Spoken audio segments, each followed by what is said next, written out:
Religions were a means by which the priests or the people who had the sacred knowledge could control the masses. So what they do is they take away the true essence of knowledge of connection to oneness from the people. Now you can't get it unless you come through me, because I'm going to take all the sources from it away from you. But not only can't you not get it from me, is I'm going to play around with it and encode it in such a way that unless you're initiated by me into understanding the code, then you're going to read it one way and not the way it's really meant. So it's written in two ways, so that only the initiated can understand the symbologies behind it. So let's look at the first. I'm not going to go to the ancient Egyptian mystery schools and what happened with the whole tracing of the Tat Brotherhood, or the Babylon Brotherhood as David Icke calls it, and then how it got distorted by the Amun priests. The Amun priests pulled it in one direction and for their own corrupt methods, and then where it went and everywhere. I'll go to the first religion. First religion was Judaism, and there was no Hebrew tribe, and all of this is all constructed. But let's understand the facts of who Moses really was, because the first 5 chapters of the Old Testament were supposedly written by Moses. But who was Moses? We know that he was in an Egyptian family, an Egyptian royal family. We know that he was supposedly found on a river as a baby. Well, that story goes back to Sargon in the Sumerians era. So that's a borrowed story. So who was he really, and how did that religion came about? Is that there was a vizier, and at the time of around about 1600 BC, curiously enough, there was a division in Egypt. And Lower Egypt, or the northern part if we look at it, was ruled by invaders from the east called the Hyksos, or sometimes referred to as the Habaru. And you can see how Habaru can be distorted to Hebrew. And in the southern part of Egypt, or Upper Egypt, was the descendants of the original Egyptians who had the true sacred knowledges. So there were 2 pharaohs. The pharaoh in the north was a pharaoh called Apopi, and he had a vizier called Joseph, who was one of these Habaru invaders from the east. Now Joseph is the Joseph we know as Joseph in the Technicolor Dreamcoat, okay, the Joseph who had all the dreams. And Joseph was sent by his pharaoh to go to southern Egypt to get the sacred knowledge from the southern pharaoh, Sequenera. He had the ancient rituals of resurrection. So he had the true sacred knowledge of what was really going on. And the northern one didn't have it, so he wanted to feel that he was a true pharaoh and have this resurrection right. So he said to Joseph, I need to get this information. Joseph sent 2 of his brothers down to southern Egypt to see the pharaoh to get the information. And they finished up murdering Sequenera because they couldn't get it. They were angry with him. They tried to beat it out of him and they killed him. And there's a great book called The Hiram Key by Christopher Knight and Jonathan Lomas, I think it is, which details that, because they were actually trying to find the origins of Freemasonry. So they found a lot of these clues there. And what they found was that Joseph, in fact, had ordered his brothers to go down there and get this information. The next bit of information they didn't have was what happened next. What happened was the southern pharaohs, the son of Sequenera, Kamose, there was a civil war. They wanted revenge for the death of their father. So they caused an uprising against the northern pharaoh. And a civil war ensued. And Joseph, because they were losing, packed up his bags, stole as much gold as he could, and took about 6,000 other Habaru people, invaders, and they fled Egypt, chased by now the pharaoh from the south, Kamose. And they fled at the very same time that the volcanic eruption in Santorini was going off. Okay, so these things were linked together. And that link was happening at the same time as Nibiru was passing through. So all of these events were happening at the one time, 1600 BC. Joseph flees with all of the gold and all of those bits, and he also took with him a cabinet, which they call an ark, which inside it had a giant crystal that used to sit inside the so-called sarcophagus inside the king's chamber of the Great Pyramid. So he stole this crystal because it had incredible transmitting powers inside this ark. This is the Ark of the Covenant.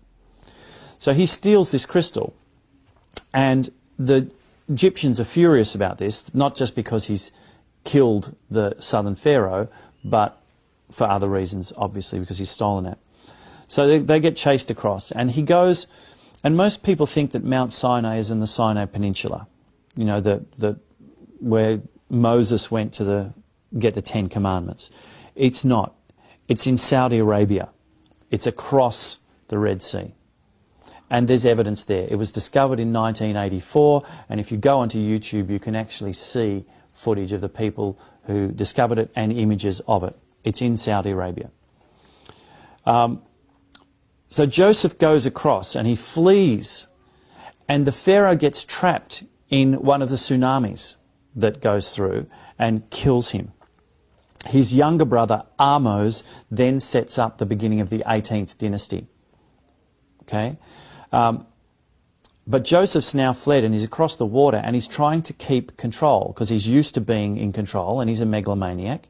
And he's got all of these people who are on the verge of internal fighting. Where are we going to go? What are we going to do? So he goes to the top of the mountain there, and there's a Midianite god in that area. And the Midianite god is a god of revenge and anger and all of these things. So he goes to the top of the mountain, and he says, what am I going to do to control all of these people?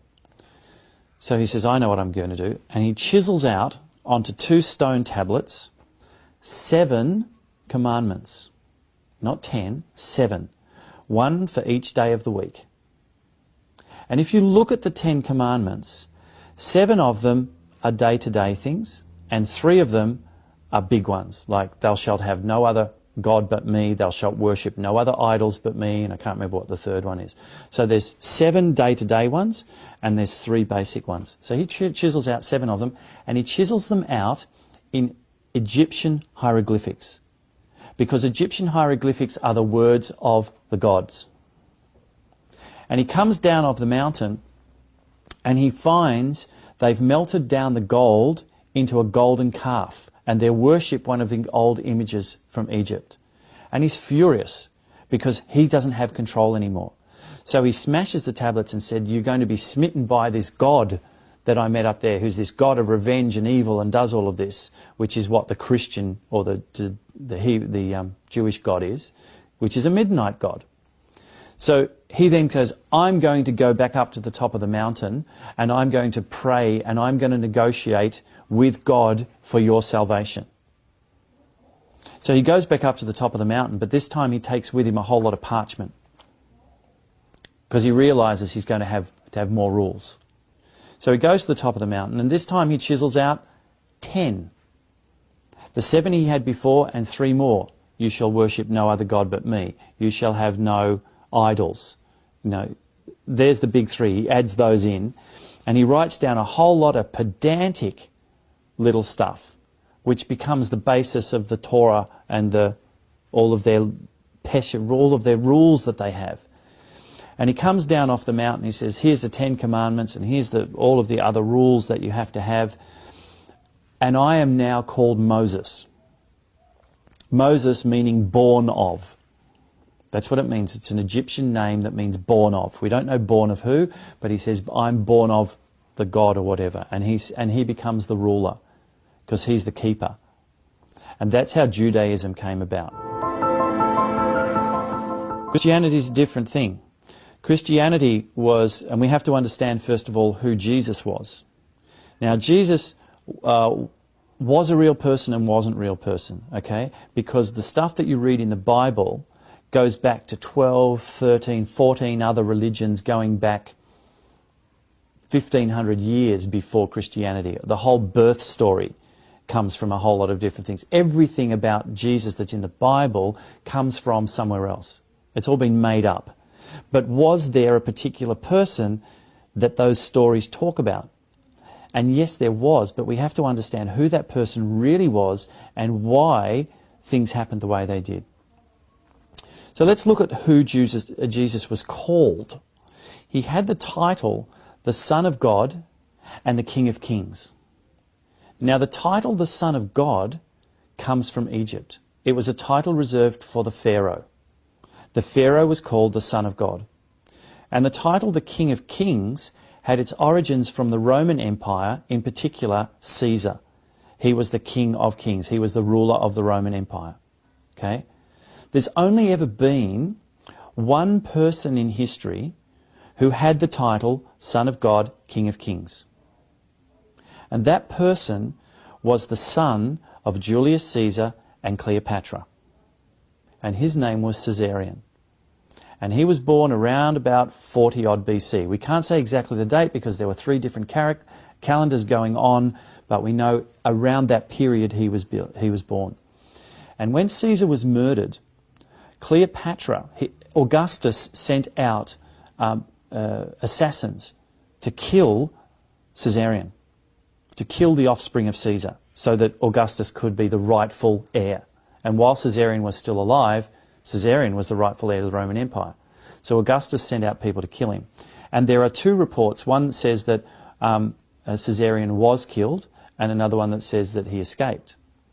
Now, if you were sent out by Caesar to say, did you kill him? You would come back saying, oh, yes, he's dead. Because if you didn't achieve your goal, you're going to be killed.